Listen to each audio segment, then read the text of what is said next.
Here to discuss this topic more in depth, I want to welcome Elizabeth Pipko, the founder of the Exodus movement. Elizabeth, thank you very much for joining us. I know that this is a subject that's really dear to your heart. You've been on top of this subject now for the better part of at least 2 years. I've been following all of your work. What is your latest response to what's going on in New York City right now?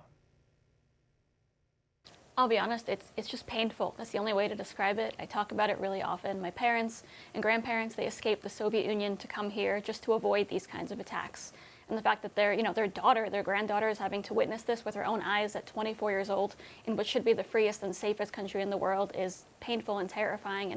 And honestly, so many words that I don't even have to describe it. And I've heard a lot of people talk about that too. I mean, we're coming up on 2020 right now, and this doesn't seem like it should be a problem that we're facing in this time and age. I mean, it's really a strange moment where we're talking about anti-Semitism in the United States, and it's becoming more widespread. I mean, you hear it, a lot of people will say that it's unfair criticisms, but I mean, we've done segments on the New York Times, for example, where they normalize anti-Semitism. They've issued their own apologies. They've come out with horrible cartoons that they have to apologize for after the fact. It's becoming a little bit more embedded in our institutions right now. So how did we get here? Look, it's more than the New York Times. Like you said, the fact that they're doing it when they're as popular as they are, that was just the start. But when it leads to the halls of Congress, when it leads to professors and students all across the country, as little as, first and second grade, it's literally everywhere. And I have friends and relatives calling me regularly asking, what can we do? And when we look to the top, when we look to our leaders and we beg them for answers and they give us a few tweets every time people get literally stabbed, we're going in the wrong direction, let's put it that way, and it's certainly not going to fix anything. And I think it's a problem, too, that this has become a political issue. For example, the Washington Post just last week, they posted something saying President Trump isn't doing enough to combat anti-Semitism, something like that. And it came after the fact that he made his executive order regarding speech on college campuses. He said if you are going to practice anti-Semitic type of language, maybe you shouldn't get federal funding for that university. So they didn't like that he did that. And then this week they'll say something, oh, President Trump isn't doing enough to combat anti-Semitism. So really they're turning this into a political issue, really a proxy issue against the president, when that's not necessarily what this is. This is a stemming issue. You have it on the far right, you have it on the far left, and it's something that we need to get to the bottom of. How do you think that we address this issue? Is it education? Is it talking about it? How do we address this issue? Yeah, no, education is where everything begins. The problem is that, especially young people, we take our knowledge from the media. We watch what we can watch, we read what we can read. And like you said, I mean, there were more articles attacking President Trump for his executive order that many Jews, like myself, actually celebrated. There were more articles attacking that than there were about the stabbing just the other day. That's a problem. The fact that people want to politicize absolutely everything and only report on things when it's going to help them and their political agenda. There are Jews literally being stabbed in the United States of America, and they're not reporting on it properly because they're too worried about someone defeating President Trump in 2020.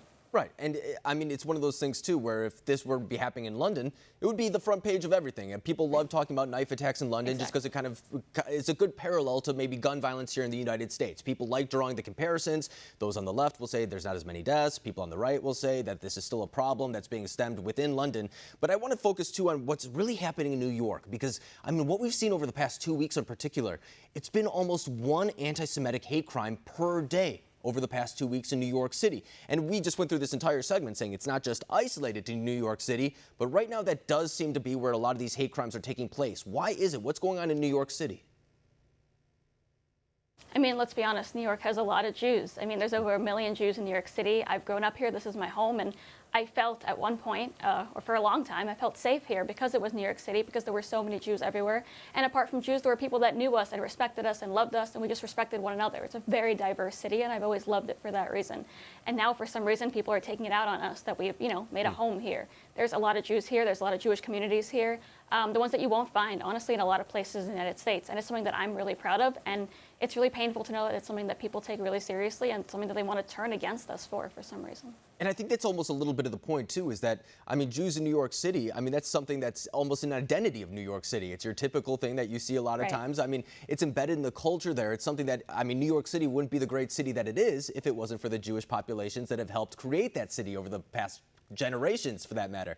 But this does seem to be a recent uptick as well. So, I mean, we've heard criticisms of Andrew Cuomo, Mayor Bill de Blasio. In fact, him and Rudy Giuliani were going back and forth about it the other day, kind of comparing why this wasn't happening under Rudy Giuliani, but now it's happening under Mayor Bill de Blasio. So really, is there something there? Is it more permissible? Are the punishments not the same as they used to be? Why is it now that this problem is festering so much?